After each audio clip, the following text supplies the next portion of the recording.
Hello, my friends. So, if today's date, May the 11th, is your birth date, this is a reading for you for this year.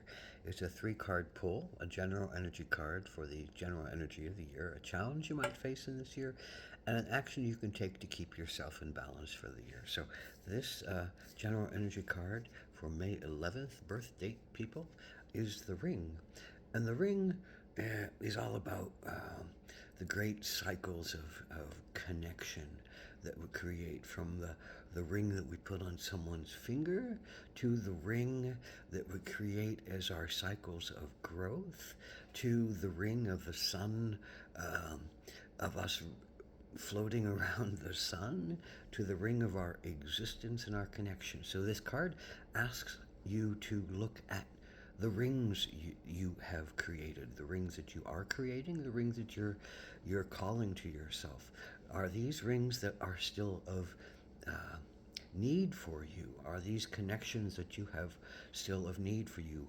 Have you outgrown something or outused something that you still hold on to that doesn't really serve you any longer? Has a bond been broken between you and another or a group that needs to be reconsidered? Has um, has your own bonding to life become cracked and broken? And can you see bigger pictures? Can you see cycles of understanding that come to you? Can you see cycles of growth that need to come to you? Because we live in cycles, we live in spirals that keep bringing the same issue back to us, so we can keep seeing it over and over again to see where we've gotten to in our soul with these things. Have we healed something old? Have we changed something that means we don't have to face this thing with such dread or some anxiety or such shame or guilt anymore? Have we grown beyond the original crack in the ring of whatever is that ring? And so the ring this year might be about marriage. It might be about connection to a group. It might be about looking at your cycles. It might be about um, letting go of things that no longer serve you. It might be about binding yourself to rings that more perfectly fit your mission, your soul, your focus, your desires. So we questioned the ring this year. So interestingly, I had 2 cards fall out for the challenge this year. The challenge is going to be the 7 of Swords, and 7 of Swords to me is all about recognizing the victim state of ourselves. You know, we're often either numb and don't understand that something is approaching us that could change our world and change our lives and steal our chickens, or that we are sometimes the fox and we're looking for understandings and ways in to get into something that we think is going to feed us. So there's a sense of edginess around this card. So this question says your challenge is, I think, to be aware of um, of how you use your power, and whether you're trying to get something for nothing or get ahead of somebody, and are you being truthful and honest with somebody, or on the other side of that is someone else being truthful and honest with you, and have you let your guard down to the point where you shouldn't have let your guard down, and maybe there's something to be aware of and watchful for at this time of year. So this goes right into that sense of the ring of where are you in a ring that binds us to a particular call or mission or love? Where are you in that statement of connectedness? And how trusting are you, and how much are you maybe pushing someone else to be something that they don't wish to be? So it's a great sense of, you know, where your mind goes, uh, and how you judge things. And the other card that comes up for this is the Ten of Swords. So you just had a 7 of Swords, which is a contractive energy. The Ten of Swords is kind of an end energy. It can be. This one depicts Amazonian women jumping off a cliff before a marauding group of soldiers or another country comes in to rape them and kill them.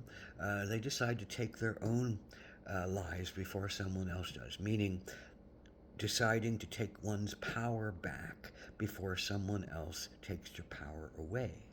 So even if it's a hard choice, it's still a necessary choice. So your challenge is, I think, leaving something that no longer serves you. Your challenge this year, like the Seven of Swords, is being aware, being watchful, understand that sometimes there is danger, mind danger. This is about, just how your thoughts are going to be, or how the communications are going to be, or something that's going to abrupt, maybe ab- bring some harshness to your life, and you want to be able to deal with it before it happens. You want to be clear and aware of it before it happens, and you want to take appropriate actions to get away from something that could be hurtful to you. So this is your challenge this year is to take that leap of faith and jump to your own survival. Jump to your own survival. Be aware of that others might be doing the same thing, that fox in the henhouse. Maybe others are doing the same thing to you, and maybe you're all playing the same energy game of victim and perpetrator. And so you get to look at that this year, and you get to look at what you're bound to and how you deal with those rings of connection and those rings of power in essence. So your action to take this year to keep yourself in balance is the crow. Sometimes the only thing that we can do in this world, because humans are not particularly just, laws are not particularly equal and fair, and beings are not necessarily kind to each other under, you know, some standard of wanting to be at peace, thriving, in love, and satisfied, and pursuing one's life, liberty, in pursuit of happiness. So the action to take this year is to understand that even though you might have to face some breakups and some questions about intentions this year, that there's a higher purpose calling. The crow is about universal law and spiritual law, and not getting bound into human law, and not thinking that human law is the only thing that matters. It's remembering your ethics, your morals, your higher standards, and holding to them, even if everything else around you is changing and collapsing, and you're feeling like a victim. You still got to hold to your own power, your own belief, your own spiritual connections, your own right cawing of the law, caw of the law, CAW, your right cawing of the law, and you got to hold that as your sense of self, your sense of authenticity, your sense of dynamism, your sense of purpose, your sense of mission, to keep your own spiritual laws. Keep the spiritual laws that you feel are true and right, and in your power to keep. That's a powerful ring, is to hold your own ring for yourself, is to marry yourself, is to wed yourself into the belief that you are good and strong and loving, and that you have a spiritual connection and a spiritual calling. You have to be open, of course, to hearing others and hearing others' beliefs and other things that could change you, because there's always something better for us to come in and take some belief away. But if we are really strong and powerful in our beliefs, we are very strong and powerful people.